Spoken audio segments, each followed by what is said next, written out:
Que bom que, graças ao bom profeta, retornaram para a continuação de nossas leituras. Então vamos lá?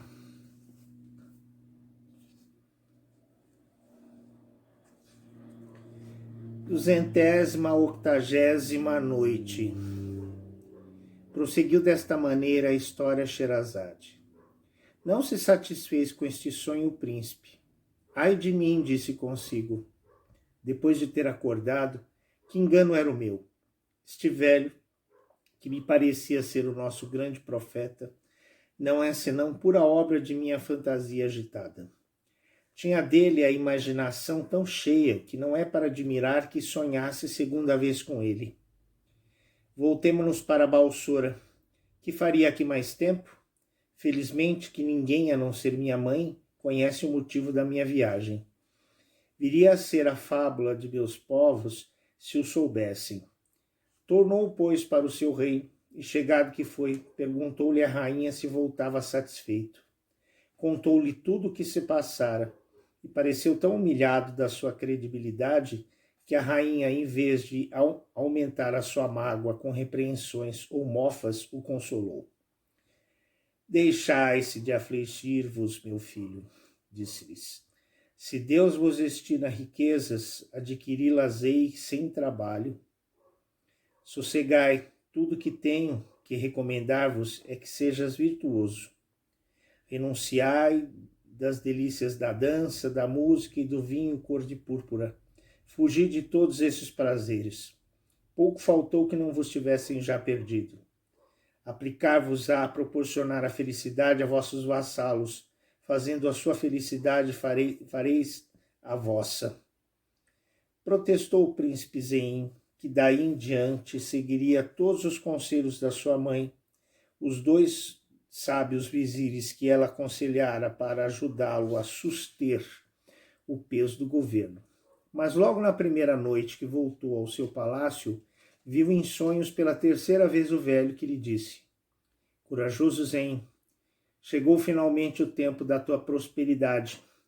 Amanhã pela manhã, logo que te levantares, pega numa enxada e vai cavar no gabinete do defunto rei. Nele achará um grande tesouro. Tendo acordado o príncipe, levantou-se, correu ao quarto da rainha e contou-lhe entusiasmado o novo sonho que acabava de ter. Na verdade, filho, disse a rainha sorrindo-se, eis aí um velho bem obstinado. Não está satisfeito de ter-vos enganado 2 vezes. Estais ainda disposto a fiar-vos novamente nele? Não, senhora, respondeu Zen. Não creio de modo algum no que me disse, mas quanto por gosto visitar o gabinete de meu pai, bem me parecia, clamou a rainha dando risadas. Ide, filho, satisfazei-vos. O que me consola é não ser a causa tão penosa como a viagem do Egito. Pois então, senhora, replicou o rei, devo confessar-vos que este terceiro sonho aumentou a minha confiança. Finalmente examinemos todas as palavras do velho. Ordenou-me primeiro que fosse ao Egito. Ali disse-me que não me fizera empreender a viagem, senão para experimentar-me. Volta para Balsora, disse-me depois. Lá é que deves achar tesouros. Esta noite assinalou-me precisamente o lugar onde estão. Estes 3 sonhos, ao que me parece, são consequentes e nada tem de equívoco, nenhuma circunstância que seja contraditória. Podem ser, apesar de tudo isso, quiméricos. Todavia, mais estimo fazer uma diligência baldada do que arguir-me durante toda a vida de ter-me talvez desprezado grandes riquezas por causa da minha incredulidade. Proferidas essas palavras, saiu do quarto da rainha, pediu uma enxada e entrou só no gabinete do defunto rei. Pôs-se a cavar e levantou mais da metade do ladrilho sem perceber a menor aparência do tesouro. Largou a obra para descansar um instante, dizendo consigo: parece-me que minha mãe tinha razão em mofar de mim. Contudo, tomou ânimo e continuou o seu trabalho. Não teve motivo para arrepender-se. Descobriu de repente uma pedra branca que levantou e debaixo achou uma porta na qual estava escondido um cadeado de aço. Quebrou quebrou a enxadadas e abriu a porta que cobriu uma escada de mármore branco. Acendeu logo uma tocha e desceu por uma escada a um quarto revestido de porcelana da China e cujos forros eram de cristal. Porém, aplicou-se particularmente a examinar 4 estrados, sobre cada um dos quais havia 10 urnas de porfiro. Imaginou que estavam cheias de vinho. Bem, disse ele, este vinho deve ser muito velho. Não duvido que seja excelente. Chegou-se a uma dessas urnas, tirou a tampa e viu com tanto pasmo como alegria que estava cheia de peças de ouro. Visitou as 4 urnas uma após a outra e achou-as cheias de sequins. Tomou uma mão cheia deles que levou à rainha. Ficou esta princesa mais pasmada do que podemos imaginar, quando ouviu a relação que o rei lhe fez de tudo o que vira. Filho meu, clamou ela, tomai muito sentido em não gastar loucamente todos esses bens como já fizeste com os do tesouro real. Que vossos inimigos não tenham tamanho motivo de se alegrar. Não, senhora, respondeu Zen. Viverei de hoje em diante de um modo que não vos dirá senão que vos dará senão gosto. Pediu a rainha e seu filho que a levasse a esse admirável subterrâneo que o defunto rei, seu marido, mandara fazer tanto às escondidas que nunca ouvira falar dele. Levou a Zen ao gabinete, ajudou a descer a escada de mármore e fez-a entrar no quarto onde estavam as urnas. Rebuscou ela tudo com curiosidade e viu a um canto uma pequena urna da mesma matéria que as outras, mas ainda não examinada pelo príncipe. Pegou nela e, tendo-a aberta, achou dentro uma chave de ouro. Filho, disse então a rainha, esta chave fecha sem dúvida algum novo tesouro. Busquemos por toda parte para ver se descobrimos a que é destinada. Examinaram o quarto com suma atenção e acharam finalmente uma fechadura no meio de uma parede. O rei, julgando que serviria nela a chave que haviam achado, ensacou-a logo. Abriu-se de repente uma porta e deixou-lhes ver outro quarto, no meio do qual havia novos pedestais de ouro maciço, 8 dos quais sustentavam cada um uma estátua feita de um diamante, e essas estátuas brilhavam tanto que o quarto estava alumiado. Ó céus, clamou Zen todo pasmado, onde pôde meu pai achar tão belas coisas? Assombrou ainda mais o 9º pedestal, pois tinha em cima uma peça de cetim branco, na qual estavam escritas essas palavras. Meu rico filho, estas 8 estátuas deram-me muito trabalho a adquirir, mas por maior que seja a sua beleza, sabe que há uma no mundo que as excede. Mais vale ela só do que 1000, como aqui estáis vendo. Se desejais possuí-las, vá à cidade do Cairo, ao Egito. Lá está um dos meus escravos, chamado Mabari. Não terás trabalho algum em descobri-lo. A primeira pessoa que encontrará te ensinará a sua casa. Vai ter com ele e diz-lhe tudo o que te aconteceu. Conhecer-te-á por meu filho e levar-te-á ao lugar onde está esta maravilhosa estátua que adquirirás mesmo à custa da própria vida. Depois de o príncipe ter lido essas palavras, disse a rainha, não quero deixar de possuir esta estátua. Deve ser uma peça muito rara, visto que estão todas juntas, que essas todas juntas não a valem. Vou partir para o grão Cairo. Espero, senhora, que não vos oporeis a minha resolução. Não, filho, respondeu a rainha. Não me oponho. Está sem dúvida debaixo da proteção de nosso grande profeta.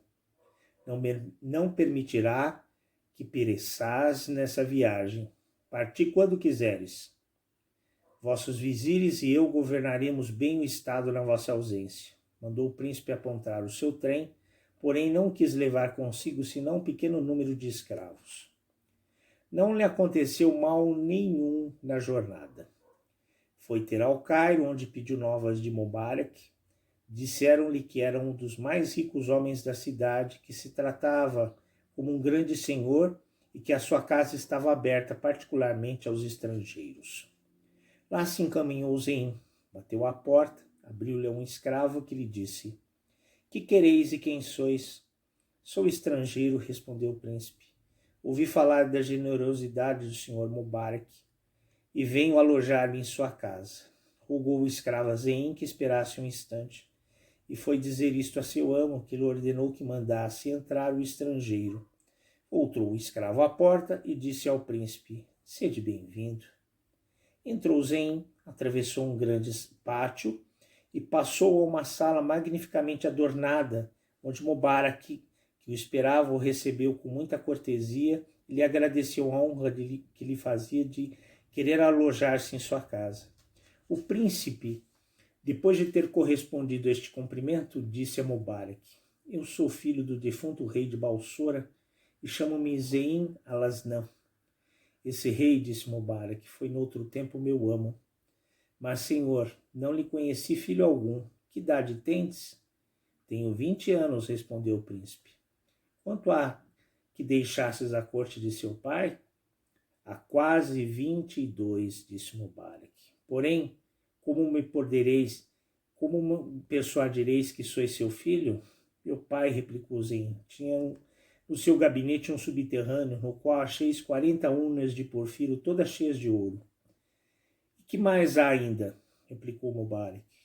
Ah, disse o príncipe, 9 pedestais de ouro maciço, sobre 8 há 8 estátuas de diamante, e sobre o 9º uma peça de cetim branco, na qual meu pai escreveu o que devo fazer para adquirir uma nova estátua, mais preciosa que as outras, juntas.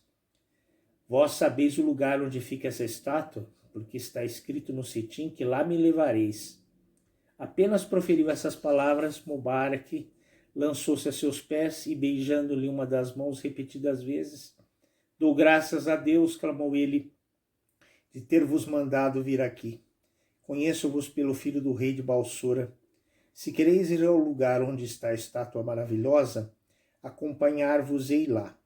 Mas devereis primeiro descansar aqui alguns dias. Dou hoje um banquete aos grandes do Cairo. Estávamos à mesa quando me vieram dar parte da vossa chegada. Desdenhareis, senhor, vir-vos divertir-vos conosco? Não, respondeu Zein. Estimarei muito participar do vosso banquete. Levou logo Mubarak para debaixo de um zimbório, onde estavam os convidados.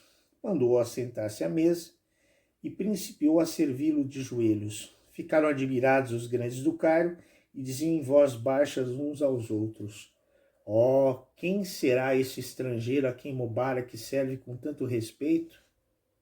Depois de terem comido, tomou Mubarak a palavra. Grandes do Cairo, não vos cause admiração o ter me visto servir desta sorte este jovem estrangeiro. Sabei que é filho do rei de Balsora, meu amo, que me comprou com seu próprio dinheiro e morreu sem ter me dado liberdade. Assim sou ainda escravo e, por consequente, todos os meus bens pertencem de direito a este jovem príncipe, seu único herdeiro. Interrompeu Zein nesta altura.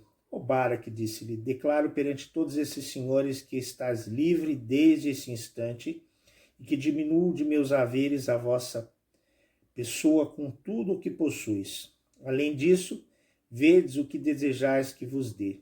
Ouvido isso, beijou Mubarak o chão e deu grandes agradecimentos ao príncipe.